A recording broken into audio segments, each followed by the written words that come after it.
Centuries ago in a Shaolin temple, a simplistic yet highly sophisticated training apparatus was born. They call this device a mukjam, and we call ours a warrior.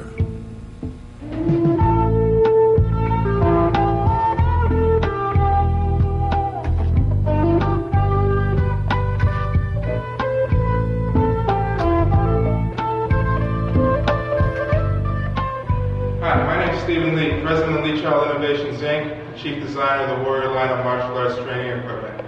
I'd like to use this space to show you how, with a little bit of basic knowledge and imagination, you can train just about any technique that you've ever been taught. Now, first of all, the mukjam, 4 centuries old, developed from the Shaolin Temple.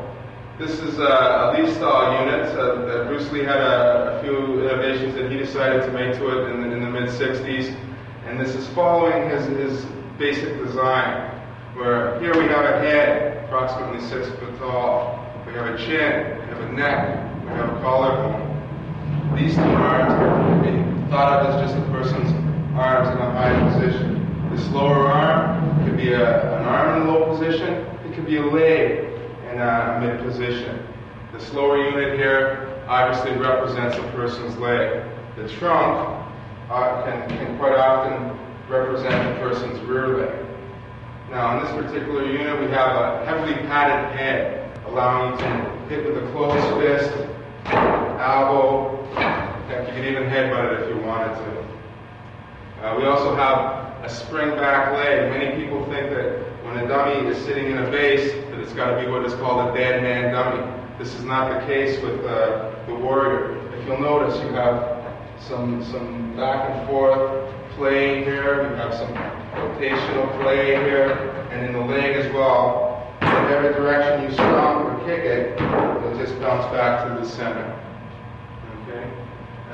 When we move over to the pad man here, again, this is a concept of my teacher, Makoto Kabiyama. When I went to him with my design for a freestanding dummy, he mentioned a training device that he had in mind. 3 sticks coming out of a wall. This is basically the development of the rod man. Now the rod man, you see here we have heavily padded ends. These are your targets. You can think of these as high, medium, and low targets on a person from this angle, this angle, this angle, basically any angle. You can think of these as blows coming at you, high, medium, and low line, whether they be with hand, foot, or somebody throw me a weapon, or a weapon.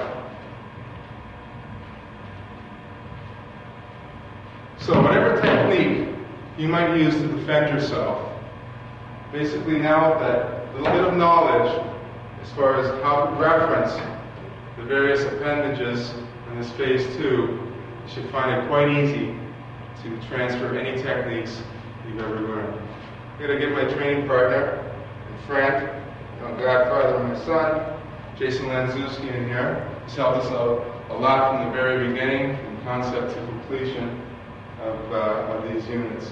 I'm going to get Jason here just to throw me one of the most basic techniques in the world, a jab. If I were a Western boxer, I might catch this jab just with a small pat. Now, if I were to come over to the warrior, and again, I look at with this upper arm as a punch coming towards me. This would be my small pat. This would be my small pat. If Jason was looking at that top rod of the rod man as a jab coming towards him, that would be his pat. That would be his pat. That would be his pat. Now again here, Jason throws me the jab. And I take a tan sao from, say, Wing Chun Kung Fu.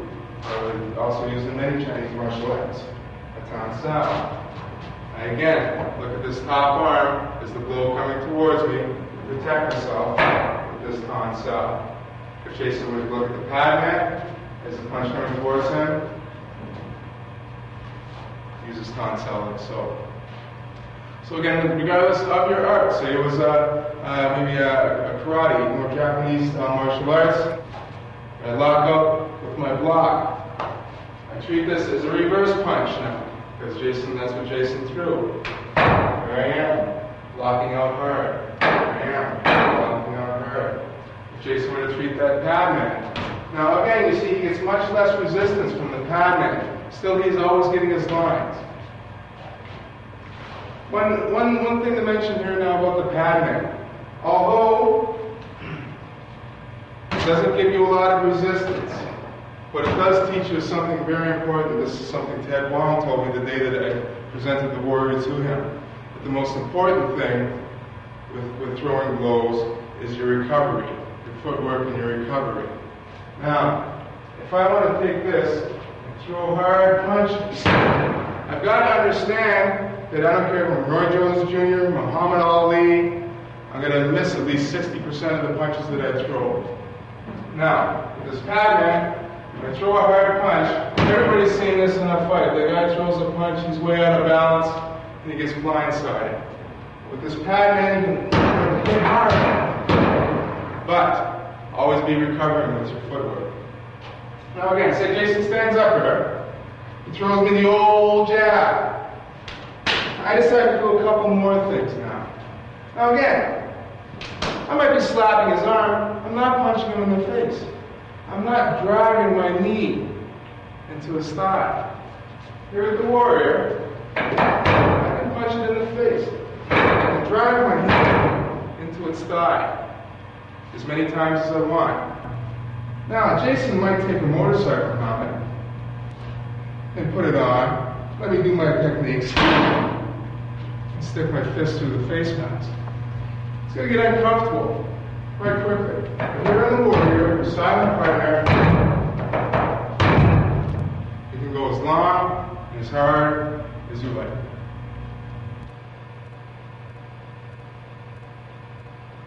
Now that you have an understanding of how to work on both the warrior and the rod man, I'd like to introduce you to some of my fellow instructors and their advanced students, as well as our teacher, Makoto Kabayama. Together we train as the Jeet Kune Do family.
This video has demonstrated the stability, durability, portability, and most importantly, versatility of this innovative line of training equipment.